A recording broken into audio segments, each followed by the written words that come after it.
We also ought not to believe that simply because somebody has some form of celebrity that therefore they're going to be able to raise incredible amounts of money and are going to be able to campaign like never before.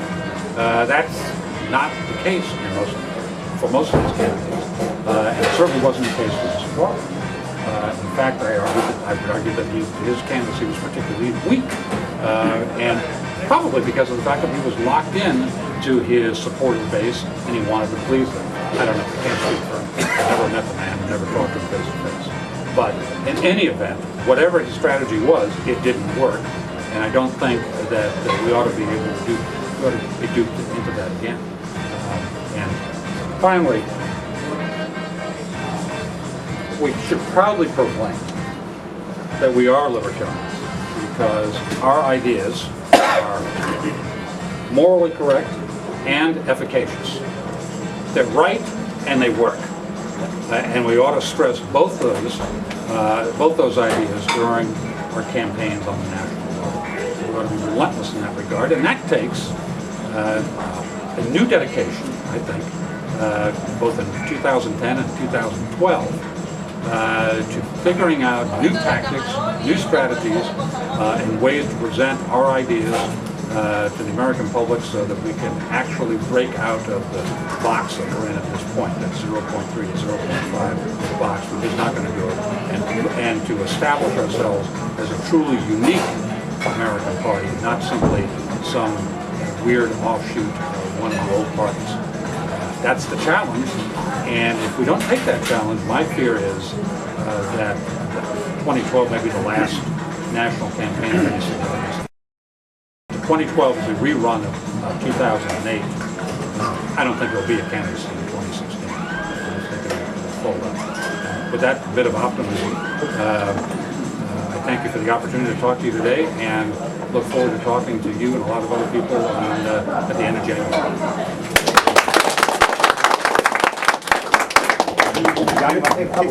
Sure. Okay. Yeah. Do you see the parallels between, or can you draw any parallels between what appears to be the dilution of the libertarian brand, the libertarian approach to campaigning, and what's happened in the Republican parties, for example? It seems that they also have suffered a severe dilution of whatever their brand is. Well, is it just coincidence, or is there some bigger theme there?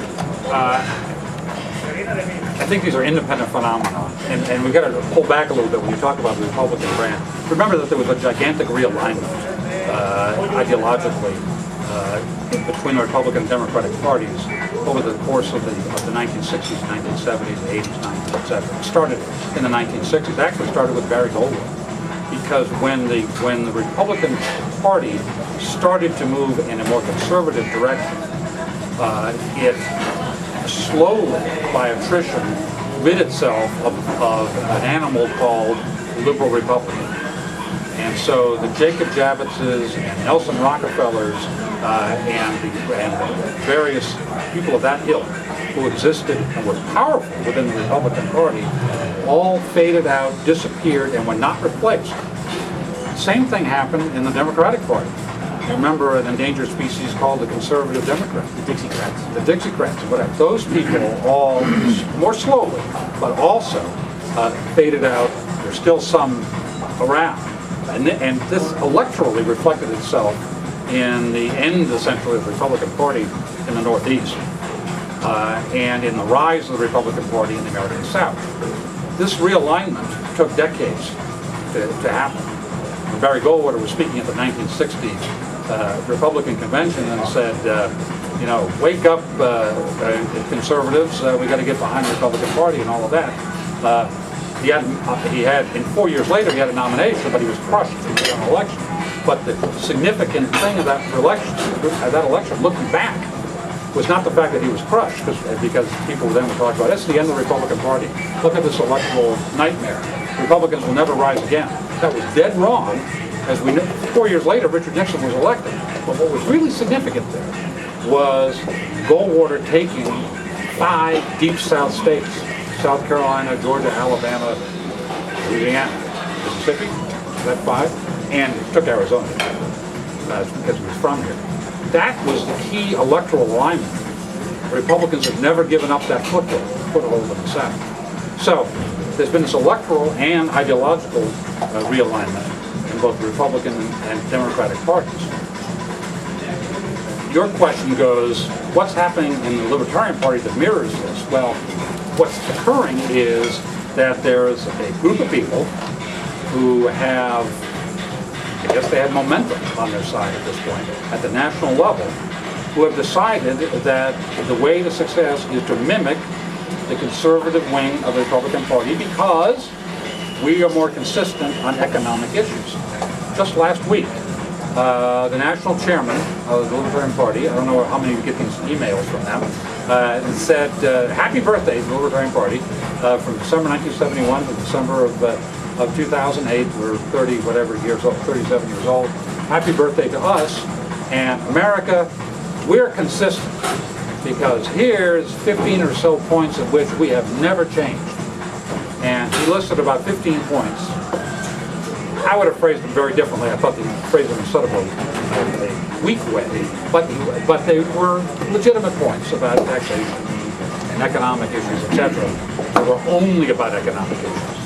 There was not one mention of the drug war, the war in Afghanistan, the illegal wars in Afghanistan and Iraq. I should get into that habit of saying illegal wars, because really you can't talk about the war issue without talking about it. It's illegality. It's unconstitutional. Those issues, which should be at the forefront at this time, and other social issues too, gay rights issues, another completely missing. Not even a back of the hand reference to anything of that nature. Social issues in general, nothing there whatsoever. And this was the list, according to the national chairman, of the rock solid principles of the Libertarian Party. And if you take that list and map it against the platforms of the Libertarian Party from 1972 through 2004, it's as if you're talking about two completely different organizations. And so, yes, there has been a shift. And maybe there is a relationship because I guess, the old saying is you go hunting where the game is, I suppose. And from the pragmatist point of view, in the Republican Party, there's this group of conservatives, economic conservatives, who are disenchanted today. Maybe not so disenchanted tomorrow. They were disenchanted with McCain, but not the next flavor of the month that comes along, or whatever. But they're disenchanted, so we got to go after them.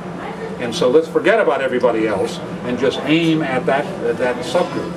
I just think that's a disastrous mistake because we're not going to be able to co-opt the Republican brand by being Republican light, or Republican heavy, or however you want to look at it. You can't out-Republican the Republicans when it comes to team loyalty. They've got on their side two things. Number one, they really are Republicans, and we're not. And number two, they've got money and power, and we don't. So why are we attractive? Why would we be attractive to those people? We're not going to. Things will come to a pretty pass when we have a presidential election where the most libertarian candidate running for president was a Republican, and was more libertarian than the Libertarian Party nominee.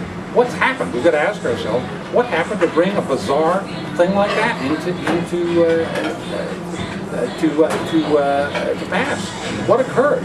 Essentially, there's been a slow, silent coup within the Libertarian Party. I don't think that, I may be naive, but I don't think that reflects what libertarians across the country in meeting rooms like this want. And only two things are going to happen. Either the people in rooms like this are going to say, I'm fed up, I've had enough, screw them, let them have the party, and they're going to walk away. Or these people in rooms like this are going to say, no, we're mad as hell, we're not going to take it any longer, we're going to take back the party. And I don't know which of those, people have free will, and I don't have a crystal ball, so I don't know which one of those happens. But I think it happens within the next 4 years.